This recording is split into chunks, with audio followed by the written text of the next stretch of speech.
UNAM en línea, de 7 a 9. Toda la actualidad de la Universidad Nacional de Misiones.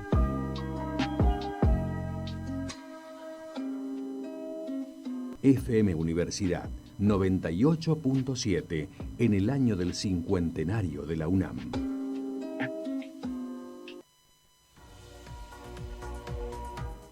Ocho, 4 minutos en el país y como lo habíamos anunciado, estamos en comunicación con el doctor Biasi, Ricardo Biasi, quien, para presentarlo estábamos mirando, doctor, es abogado del Foro Local, fue docente de nuestra universidad, fue rector de nuestra universidad, fue ministro de la provincia, también de la Nación, investigador, miembro de CONIAU, o sea, una vasta trayectoria, es profesor emérito de nuestra universidad y también fue distinguido en el marco de este 50 aniversario y lo más cercano al medio universitario es que le debemos en su gestión poder crear esta radio universitaria, también la editorial y el programa Música, así que muy buenos días, doctor. Los saluda María Cristina Miño desde la radio de la universidad. Buen día, María Cristina. Un placer escucharlos y saludarlos, especialmente en este día, el Día del Periodista. Así que con mucho gusto conversamos cuando y en lo que respecta al tema que quieran. Sí, doctor. Bueno, y estábamos en este mes justamente del aniversario de la radio universitaria. Queríamos recordar, digamos, no solamente durante su gestión la creación de la radio, sino también su vasta trayectoria y todo lo que se hizo en un contexto bastante hostil en su gestión, que recordemos era un contexto económico adverso, también con discursos en la sociedad que no eran muy alentadores para nuestro espacio universitario y con toda esa situación adversa se lograron tantas cosas durante su gestión, tanto para la extensión universitaria como también concretar el espacio del campus universitario para nuestra universidad. Así es, bueno, me alegro que tenga presente todos esos recuerdos, pero no para ponerlos en cabeza de un rector, sino de un equipo de gente. Uh-huh. Es verdad que fueron tiempos de adversidades en varios planos para todas las universidades argentinas, universidades estatales fundamentalmente, pero lo que no implica que no podamos, a través de un grupo de personas que integrábamos la gestión en ese entonces, haber tomado conciencia de que aún con todo ello, digamos, teniendo un equipo como el que creo que teníamos excepcional de compañeros de trabajo, tomar decisiones para no quedar inmovilizados frente a esas adversidades tan fuertes, ¿no? Fundamentalmente las económicas financieras y las embestidas contra la ley de educación que se venía, las adversidades desde el punto de vista de la concepción política y ideológica que había sobre la educación superior, y a pesar de todo eso decidimos avanzar con algunas líneas de crecimiento y de desarrollo institucional. No sé si de puro corajudo o, más grave aún, de puro audaces, pero lo hicimos y me parece que dio relativamente buenos frutos, y uno de ellos es el de la FM Universidad. Uh-huh. Pero acá vuelvo a insistir, el mérito yo lo traslado a todo un equipo al que hay que felicitar desde el vamos, y en el caso de la radio pongo en la centralidad de ese reconocimiento a Liliana Laviña, que fue la coordinadora general del proyecto durante los años de gestión. Por supuesto que hubo, sería tan injusto a veces el tema de los nombres y los olvidos, pero mencionar a Elena Maidana, a Mariquita Torres, a mucha gente que hizo en ese momento inicial desde los locutores y los equipos técnicos recuerdo a Nancy Albaide, a Beco Blanco, a Jorge Castro en sus primeras apariciones con la radio en la fase experimental, y luego ya con el primer programa al aire, que no sé si la memoria me falla, pero me parece que yo fui caminando desde la radio hasta la gobernación, porque habíamos acordado que el vicegobernador, el escribano Alteracci, que estaba a cargo de la gobernación en ese momento, tuviera la amabilidad de concurrir a la radio en el momento que iniciaba su transmisión, y lo hizo, y se le hizo una nota, un reportaje en ese momento. Bueno, a tanta gente que colaboró con nosotros en esa etapa inicial, y también, además de los nombres, no sé, la injusticia de quedar, bueno, los actuales o posteriores son parte, y ustedes mismos, ¿no? María Cristina con Alicia, con Susana, con Miguel Riquelme, no sé todos los nombres, voy a ser absolutamente injusto. Yoli Zorrilla, que ya no está, pero que colaboró mucho en la etapa inicial, si bien ella dependía de la gestión nuestra del despacho de rectorado, pero colaboró muchísimo con los primeros programas vinculados a temas de información o de carácter general en la sociedad.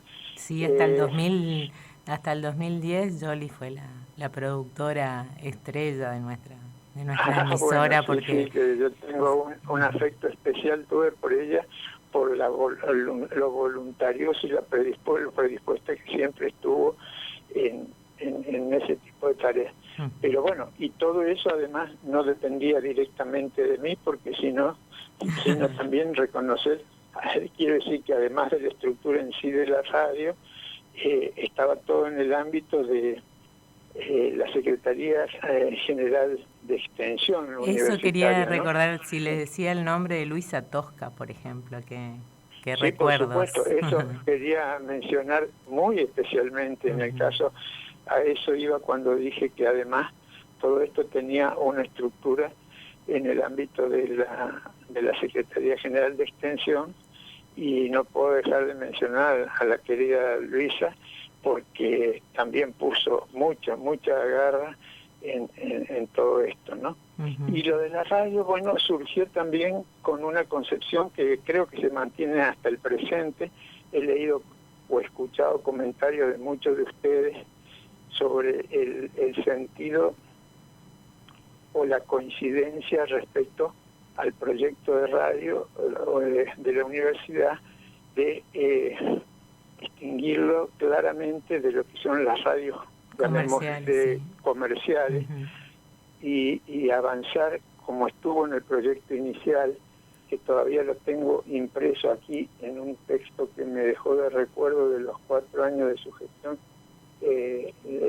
Luisa Tosca, en el 94, que refiere a un espacio cultural comunicacional que pueda mediar con la producción cultural, intelectual de la universidad, y atienda los respectivos claustros, pero no desde una perspectiva muy academicista o con algún sentido elitista de la expresión académica, sino de todo de lo poder que compartir, de poder compartirlo con la comunidad, y también en un camino de vuelta, ida y vuelta, el tener el oído atento para darle, como dicen ustedes también, voz a los que no tienen voz, que eso fue evidente en muchos casos por parte de Radio de la Universidad, en cuanto a que hay tantas cuestiones, ¿no?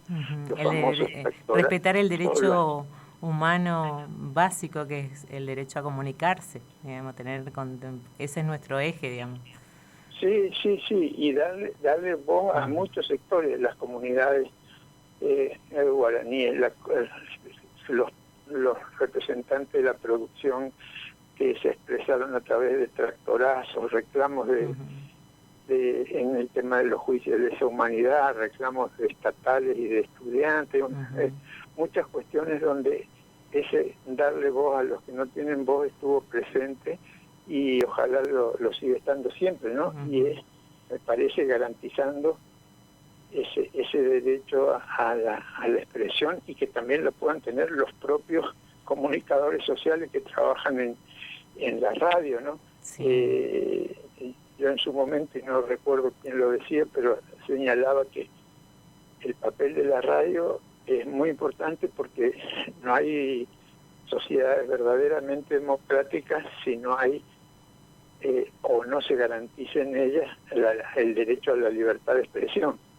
Pero esa libertad de expresión hay que nutrirla también desde la sociedad democrática, evitando, digamos, ponerle cortapisa, evitando restricciones en el ámbito de ese derecho a expresarse libremente, porque si no existen esas sociedades libres con una deliberación abierta, amplia, es imposible que se produzca esa pluralidad de voces y ese sentido de amplitud que quisiera referir. Por eso creo que todo eso es importante, y la radio fue generando ese perfil, y ojalá lo siga preservando.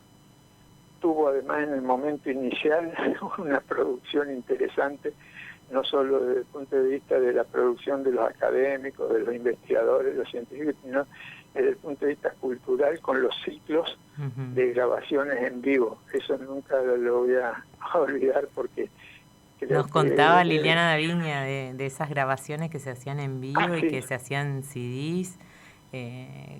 Sí, me acuerdo que se produjeron los CDs, se los comercializaba, me parece, también para poder mantener el financiamiento de la propia actividad.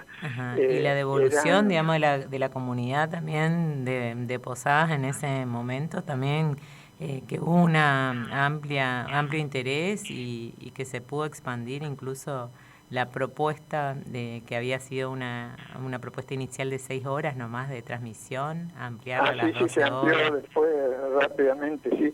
Y me acuerdo de ese ciclo cultural porque, bueno, todo lo que eran actrices y artistas locales tuvieron un canal de expresión también con muchas cosas ahí en el ámbito.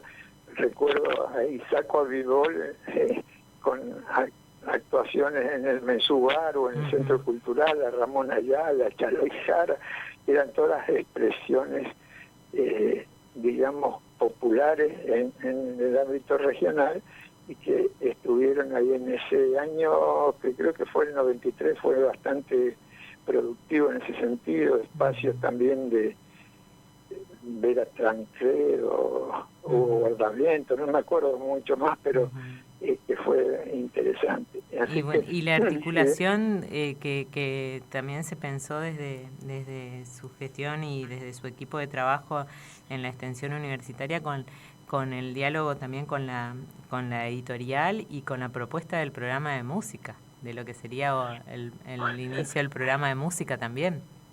Sí, bueno, yo no quiero hacer, a mí me parece, creo que me están llevando para otro lado general, pero que no lo quiero obviar porque al revés, lo reivindico fuertemente. La obligación moral que tenemos todos los que estuvimos en la cabeza de algún proyecto institucional es tener siempre presente a quienes lo hicieron posible, sumando esfuerzos junto a nosotros, ¿no? No puede haber ingratitud para ello, y por lo menos menos aún de mi parte, ¿no? Entonces quisiera que aún a la vejez no me devoren los olvidos, digamos, el reconocimiento. En la Secretaría de Extensión en ese momento tuvo un contexto de muchas acciones y una coordinación general que quería deliberadamente demostrar que la universidad era mucho más que alumnos sentados en una clase con un docente expresando sus conocimientos con toda la altura académica que pudiera tener, y la profesionalización de ese alumno con el correr del tiempo. Ese espacio cultural, en ese año nosotros lo explicitamos, como bien dice María Cristina, con la creación del editorial, y no puedo dejar de mencionar, pero indefectiblemente, a quien fue artífice de todo el trabajo inicial y posterior de esa editorial, que es Ana María Gorosito, por ejemplo.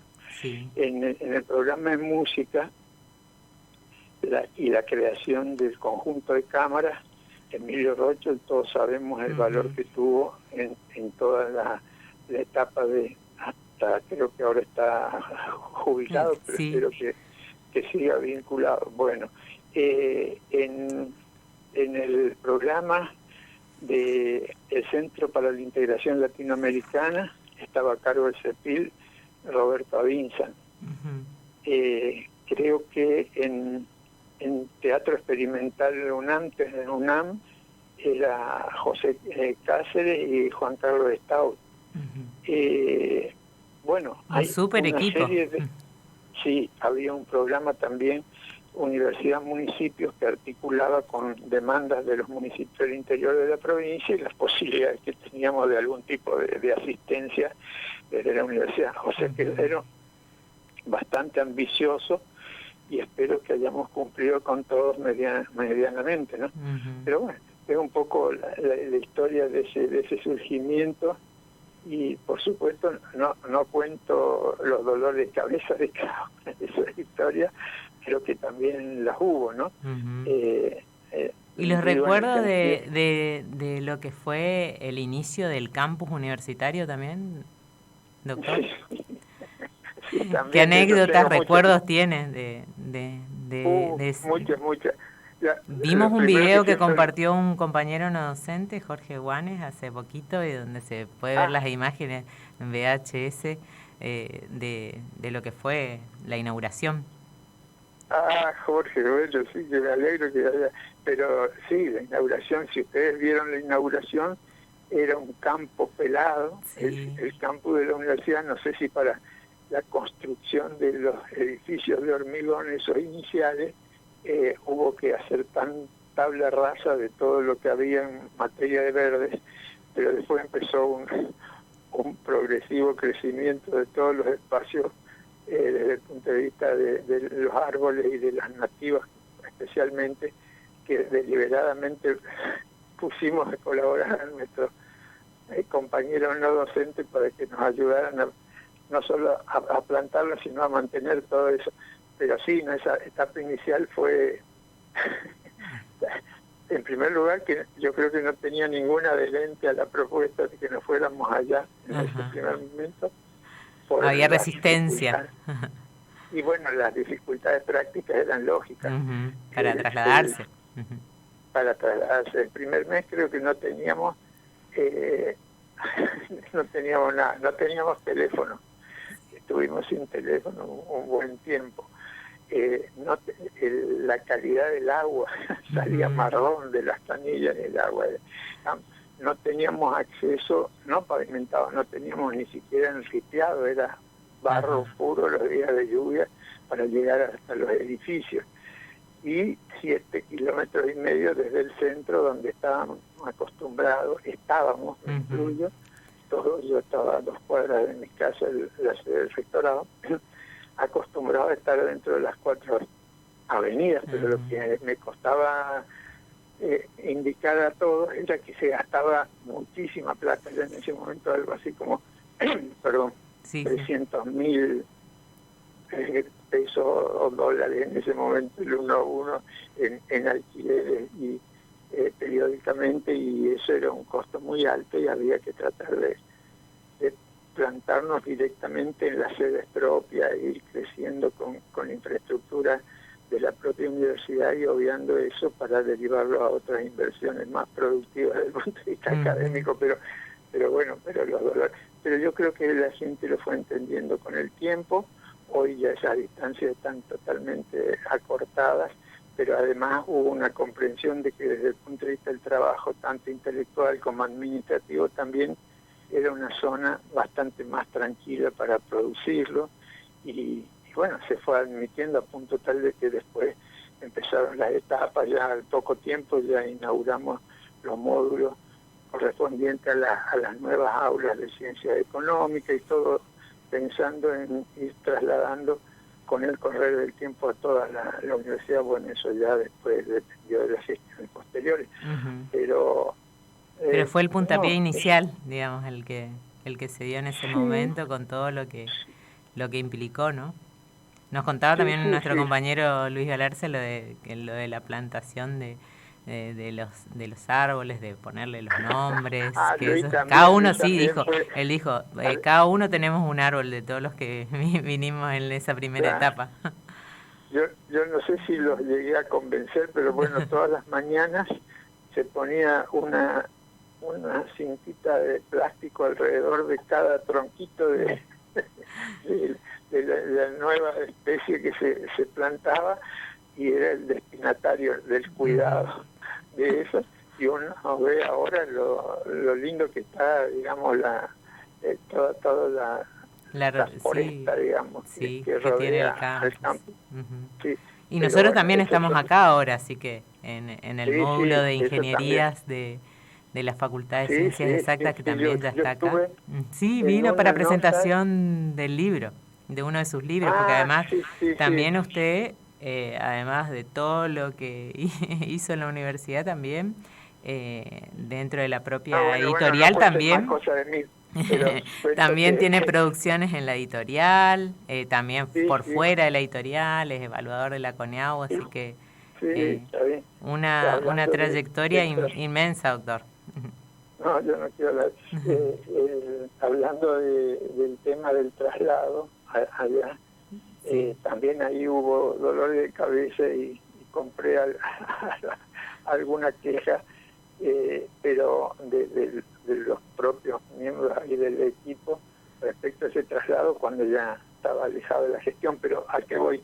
Que cuando se empezó con la actividad de la radio, todo empezó en el predio, en el edificio de la Facultad de Ciencias Exactas, Químicas y Naturales, y con un préstamo de esa facultad para que se instale en dependencia del rectorado, que era la radio, que tenía dos boxes prácticamente ahí para todo el desarrollo de la actividad, pero porque también necesitábamos el edificio más alto que tuviera la universidad para la antena, para instalar la antena. Y eso también creo que es algo que hay que rescatar de aquel momento, que es que se cumplieron con todos los pasos legales. La radio ya estaba autorizada por la creación del presidente de la Nación, que creo que ya era de la época del doctor Alfonsín. Está en el boletín oficial, está en el boletín. Claro, y tenemos unas radios hermanas que cumplen en simultáneo con nosotras también de otras provincias. Cuando salió la autorización para la frecuencia y todo oficialmente, pero el cumplir con todos los trámites oficiales era lidiar con carpetas técnicas en Buenos Aires, con todos los detalles que, no sé, arquitecto, ingeniero, y la colocación de esa famosa antena en la terraza del 9º piso, del edificio, 8º piso del edificio de Ciencias Exactas. Todo eso eran dolores de cabeza, que no eran solo dolores de cabeza material, sino que también era lidiar con algunos colegas, incluso de nuestra propia agrupación política, que me acompañó para la campaña del rectorado, respecto a la prioridad o la conveniencia de hacer todas estas cosas, porque muchos decían, no es momento para instalar una radio, no es momento para crear una editorial, no es momento para comprar instrumentos de cuerda para un conjunto de cámaras. Pero mirándolo a la distancia, y hoy por hoy somos 64 las radios universitarias. Y estamos... Sí, yo reconozco que sí, que puede saber, pero como en todas las cosas y los órdenes de la vida, hay distintas posiciones, hay que tratar de conciliarlas, y creo que más de uno después entendió que tenía un valor desde el punto de vista de la extensión universitaria haber hecho todo esto, y ojalá no nos hayamos equivocado. Así que bueno, todos los días nos encontramos con alguna vinculación con la radio. Yo todavía seguía siendo docente ya con muchos años en humanidades. Y en económicas. En económicas también, pero digo, me encontraba en algunos eventos y gente de la radio, Raúl Ataliva. Sí, Raúl acá está. Raúl también está trabajando todavía con nosotros. Así bueno, que siempre un gran aprecio a él, una persona sumamente amable y muy cordial en toda su actividad y en la relación personal, ¿no?